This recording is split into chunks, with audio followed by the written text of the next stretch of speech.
First dose ay 24 million thereabouts, representing 31.86% of our eligible population.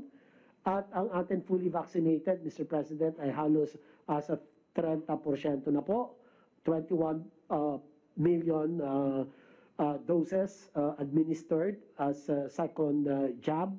At patuloy po ang pagtaas. Meron po tayong active vaccination sites. Malalaki po itong mga ito as of October 3. So mamaya po ang detalye ay ibibigay ni Secretary Galvez sa kanya pong pag-uulat.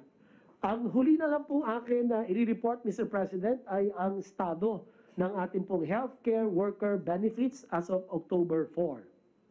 Para sa atin, batch 3 and batch 4 ay non-special risk allowance. Nakapagpababa na po tayo ng humigit kumulang 662.20 million sa mga health facility, habang 536.74 million na ang naipamahagi sa mga healthcare workers.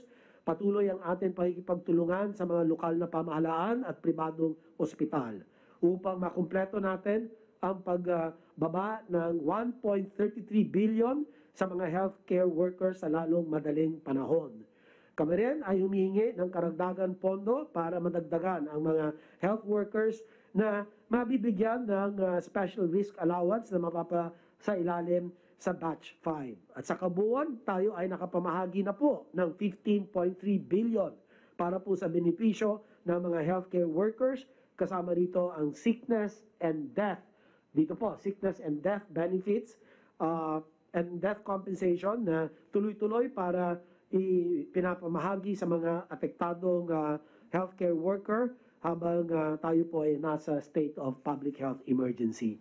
So, ito na lang po ang pinakahuling bahagi ng aking ulat. Maraming salamat po at handa na po akong sumagot sa inyo po mga katanungan, Mr. President. Salamat po. Thank you, Secretary Duque. May I call on Secretary Lorenzana to give us his report? Mga kasama kong lingkod bayan, magandang gabi po sa inyo at sa inyo lahat, pati na yung mga mamamayang nanonood ngayong gabi.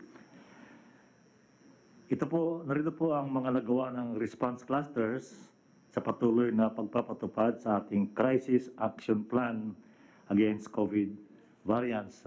Kung maalala po ninyo, Mr. President, ay nagtatag tayo ng Crisis Action Plan para